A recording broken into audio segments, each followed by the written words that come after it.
Hi guys, welcome to my YouTube channel. So today I'm going to share with you how I sewed some fabric storage boxes. So for these storage boxes, what I made use of was some satin fabric, some interfacing, and some plain navy blue cotton fabric. I had to cut 2 pieces of each, which were 19 inches by 17 inches. So what I did was I measured 19 inches by 17 inches for the interfacing, and I made sure that there were 2 pieces of which were identical. Then I also did the same for the plain cotton fabric.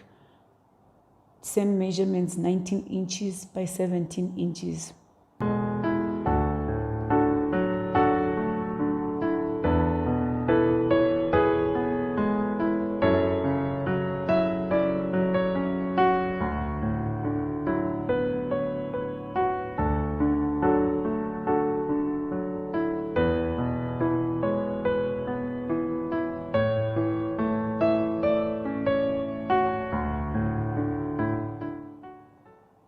Then I also did the same for the satin fabric.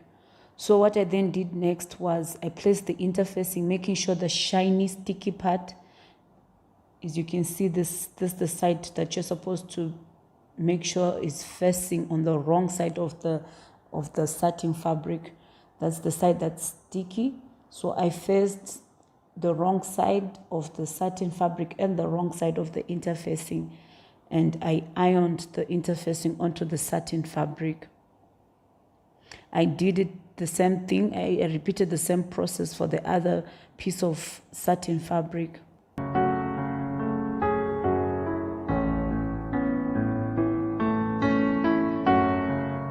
As you can see here, I've ironed the interfacing on both satin pieces of satin fabric. Now with right sides facing, I made sure the right sides of the satin fabric are facing.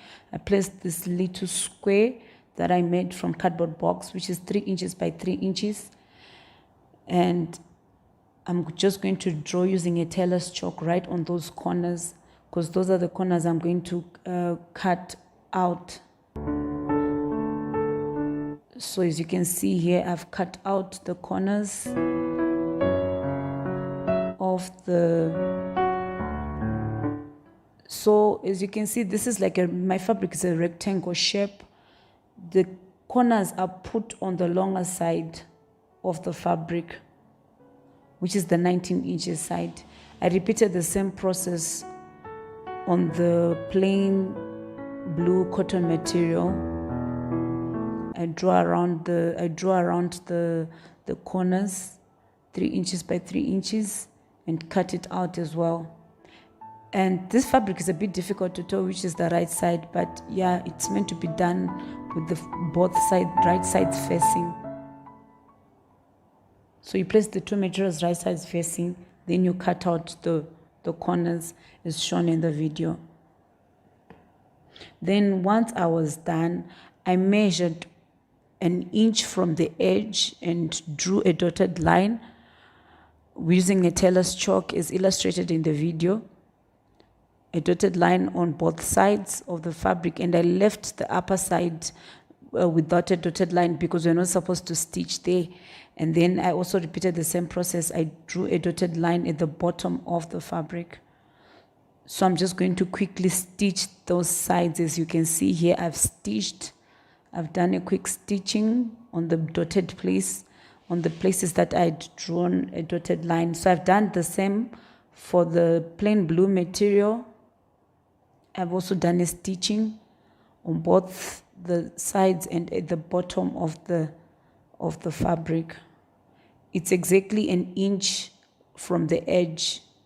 So I measured 1 inch from the edge and made a stitching which is 1 inch from the edge. So once done, I made sure I pressed open the seams As you can see in the video, I pressed open the seams using an iron, and then I made sure that the bottom seam and the side seams are faced together, right sides are faced together, and I made a joint. I made them join together, as you can see in the video, and I measured exactly an inch from the edge and placed dressmaker pins to make sure that the seams remain in position. May you please pardon me for my arm, my big thumb there. I can see it's a bit dry. I forgot to apply some lotion. But anyway, so I did the same for both sides. And then once done, as you can see that both the sides are now together, I'm going to quickly draw with a tailor's chalk from the edge. It will be an inch from the edge, and I'll draw a line using tailor's chalk to guide me when I'm doing the stitching. I'll do the same process for the plain blue cotton fabric. I'll make sure the edges are matching and the seams are matching.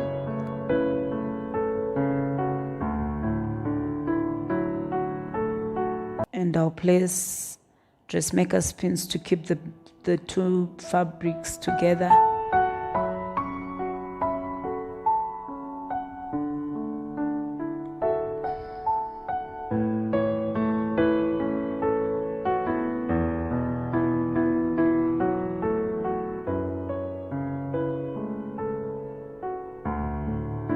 So as you can see, it's already taking shape. You can actually see that once those corners are pinned together, the shape, the box shape is actually now taking form. Though I haven't stitched where I've placed the pins, I'll do that stitching shortly after I've, as you can see here, I marked with my dressmaker's, my tailor's chalk. I put markings that will guide me as I'm going to be stitching both the sides on both the two different types of fabric, like what I've done in the video. So the stitching was done on the satin fabric and on the plain blue cotton material. I chose to use satin because it was leftover material from my rod curtain which I made, and I wanted the boxes to match the curtain as well. Though I would not recommend for you guys to use satin. Okay, so when I'm done with that, I then turned the satin part of the box right side out, as you can see in the video.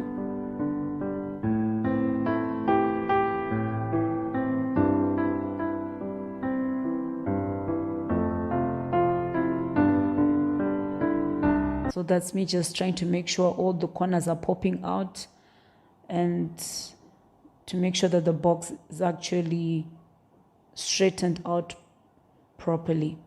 Then I took the blue box part of it. This time around, I do not turn it right side out. I leave it the way it is. The wrong side should be, the way the seams are should remain outside, and I placed the satin right side into the navy blue box, as you can see in the video. So this blue part of it is meant to be like a lining of the box. And I chose a dark color so that at least even if, so that it won't easily get dirty, or the dirt won't be as visible since the color is a bit dull. So I made sure the seams are facing each other, and I placed a pin on the seams to make sure that the box is in place, as you can see in the video.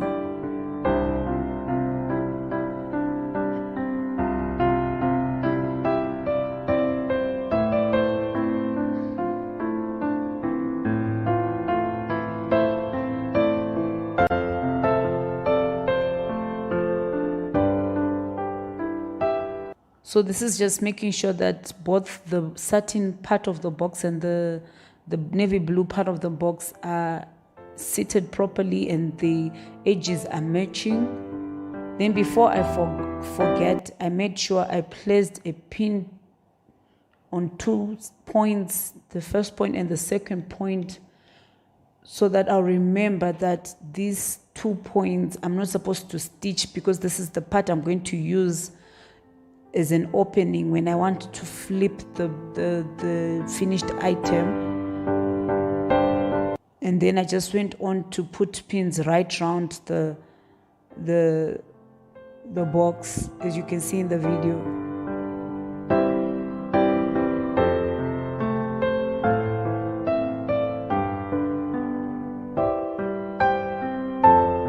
I think at this point I'd realized that my hand was a bit ashy and I applied some lotion. I'm sure you've noticed the difference.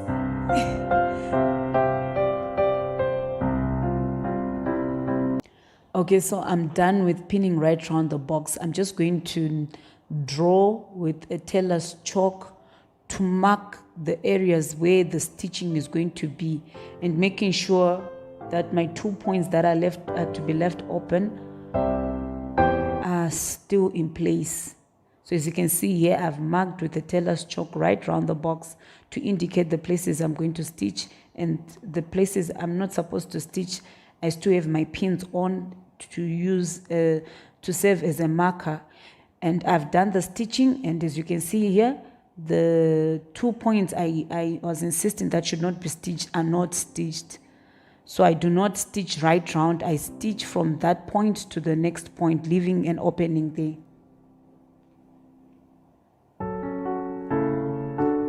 Then once I'm done, I'm going to pinch the bottom of both the boxes and pull them out, as you can see in the video. And to make sure that the lining of my box will not be moving, I make sure I grab the edges of the satin part of the box, which is the white part, as you can see, is what I'm doing in the video. So I'm pulling it out completely, making sure all the edges and all the corners are pulled out and they are nicely straightened. Then once I'm done, I'm going to grab one edge of the box, as you can see here, and match it with the other edge. The reason why I'm doing this is because I want to stitch these edges together, like the video best illustrates what I'm trying to say. I place the 2 edges facing each other, and with the pin I make sure they are in place. So I pin it down. The reason why I'm putting these together is because I want to do a stitching from the edge, half an inch from the edge, to make sure that these 2 edges are sewed together. This will make sure that even when I flip the box right side out, the lining won't be moving, it will be in place. So that's the reason why I am joining these edges together.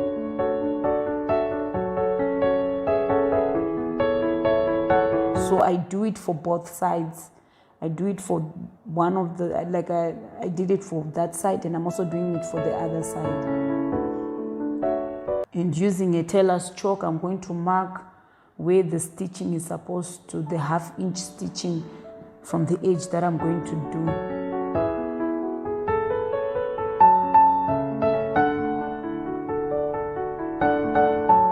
So I'll mark both sides.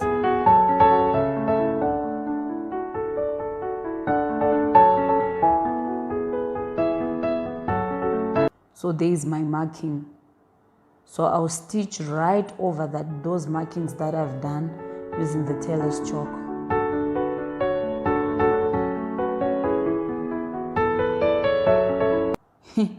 Yeah, it's not the straightest of stitching, pardon me, But yeah, I think you can get the point. So once I'm done with the stitching, I'm going to go to that opening that I left initially, those 2 points that I didn't sew together. And then I will turn the right side of the box out, like I'm literally pulling it out, is illustrated in the video. So I pull it out and making sure all the insides, all those seams and everything are now inside, making it very neat. So that's the finished product after I've done the pulling out of the right side through that opening I left earlier. So this is just me trying to make sure.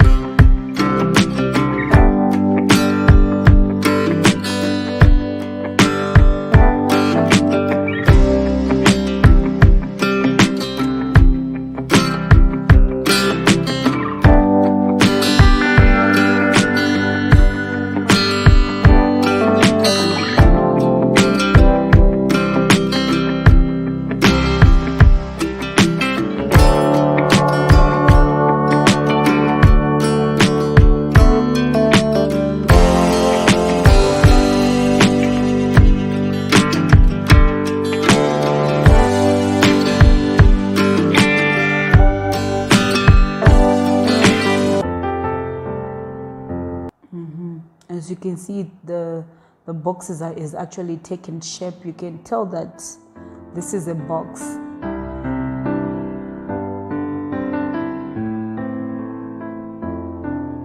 So once I'm done, I did a bit of ironing to make sure that all those wrinkles are taken care of and to make sure that the final end product would look neat.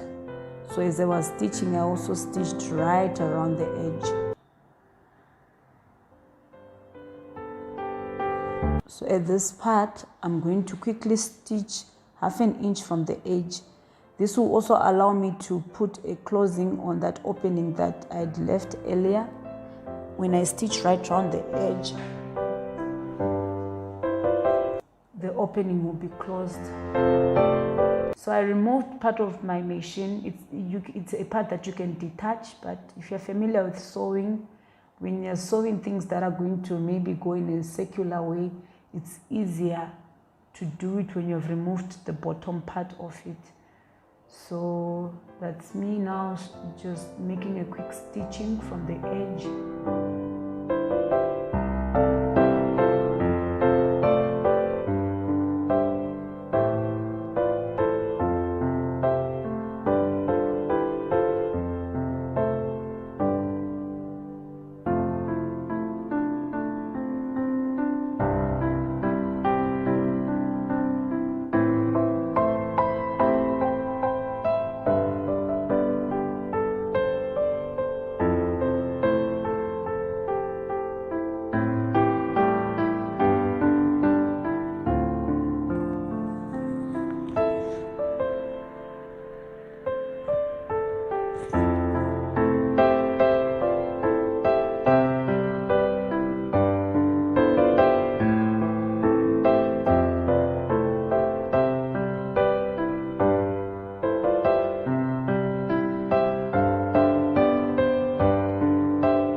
Okay, so I'm done with the stitching. So that's the 1/2 inch stitching from the edge right round the opening of the box. And this is the final product. The reason why I had made the length of my box to be a bit longer was because I knew I wanted to fold the edges so that the blue that's inside will pop out a bit, giving the box a bit of style. So now I get to fold part of the box.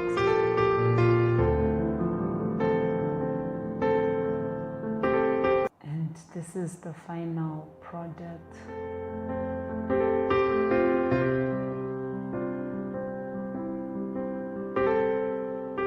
Okay, guys, thank you so much for watching till the end. I hope this video was useful to you and you have learned something. Do not forget to drop your comments. Don't forget to DM me on my Facebook page if you've got any suggestions or anything that you might want to communicate to me. And of course, do not forget to click on the subscription button and to click on the notification button. Thank you so much for watching till the end. Bye.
Mm-hmm.